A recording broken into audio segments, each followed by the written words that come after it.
ஹல்லேலூயா. இன்று அதிகாலையில் பரிசுத்தரின் வார்த்தையை நாம் தியானிக்க இருக்கிறோம். இந்த நாளிலே கூட ஓசியா எழுதின தீர்க்க தரிசன புத்தகம் 12வது அதிகாரம் 6வது வசனம். இப்போதும் நீ உன் தேவனிடத்தில் திரும்பு, தயவையும் நியாயத்தையும் கை கொண்டு இடைவிடாமல் உன் தேவனை நம்பிக்கொண்டிரு. கர்த்தர் இந்த நாளிலே ஓசியா தீர்க்கதரிசி மூலமாக நமக்கு கொடுக்கிற ஒரு ஆலோசனை, இடைவிடாமல் நாம் தேவனை நம்பிக்கொண்டிருக்க வேண்டுமாம். இடைவிடாமல் தேவனை நம்பிக்கொண்டிரு என்று சொல்லி ஓசியா தீர்க்கதரிசியின் மூலமாக கர்த்தர் நம்மோடு பேசுகிறார். தேவ ஜனமே, வசனம் சொல்லுகிறது, இப்போதும் உன் தேவனிடத்தில் நீ திரும்பு. எப்படி திரும்ப வேண்டுமாம்?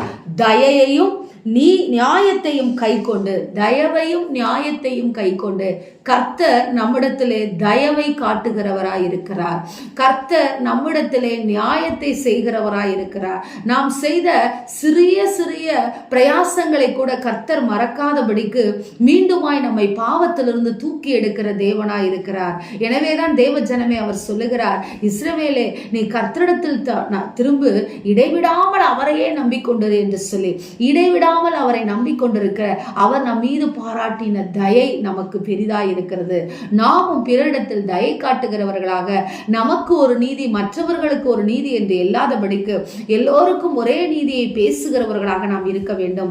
இடைவிடாமல் தேவனை நம்பிக்கொண்டிரு என்று சொல்லுகிறார். இடைவிடாமல் ஆராதிக்க முடிந்தவர்களால் தான் இடைவிடாமல் தேவனை நம்ப முடியும். இடைவிடாமல் ஜெபிக்கிறவர்களால் தான் இடைவிடாமல் தேவனை நம்ப முடியும். இடைவிடாமல் எல்லா சூழ்நிலும் தேவனுக்கு ஸ்தோத்திரங்களை ஏறெடுக்கிறவர்களால் தான் இடைவிடாமல் தேவனை நம்பிக்கொண்டிருக்க முடியும். தேவ ஜனமே, சிறிய காரியமாய் இருந்தாலும் பெரிய காரியமாய் இருந்தாலும் தேவனை நம்பி இருங்கள். இடைவிடாமல் நம்பி இருங்கள். இந்த பிரச்சனைக்கல்ல, இந்த காரியத்திற்கல்ல, இப்படிப்பட்ட சூழ்நிலைக்கல்ல, இதையெல்லாம் நான் செய்து கொள்ளலாம் என்று சொல்லி நினைக்காதிருங்கள். எல்லா காரியத்தையும் தேவ சமூகத்திலே சொல்லி தேவனை நம்பிக்கொண்டிருங்கள். கர்த்தரை நம்பிக்கையாய் கொண்டிருக்கிற மனுஷன் பாக்கியவான் என்று சொல்லப்பட்டிருக்கிறது. எனவே தேவனே உங்கள் நம்பிக்கையாக நினைத்து கொண்டிருங்கள்.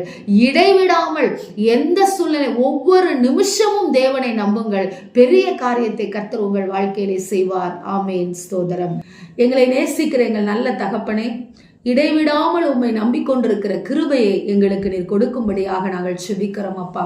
இடைவிடாமல் நாங்கள் உம்மை ஆராதிக்க, ஸ்தோத்தரிக்க, இடைவிடாமல் நாங்கள் அப்பா உம்மை நம்ப எங்களுக்கு கிருபை கொடுங்க ராஜா. இடைவிடாமல் ஆண்டவரை உம்முடைய சமூகத்தை உம்மை நாங்கள் நம்பிக்கொண்டிருக்கிறவர்களாக இருக்க கர்த்தர் எங்களுக்கு அனுகூலமான காரியங்களை செய்யுங்கன்னு சொல்லி ஜெபிக்கிறோம் அப்பா. எங்கள் நம்பிக்கை உம்மீது இருக்கும்படியாக காரியங்களை எங்கள் வாழ்க்கையில நீர் செய்து முடிக்கும்படியாக நாங்கள் ஜெபிக்கிறோம் நல்ல பிதாவே. ஆமென். Praise the Lord. Hallelujah.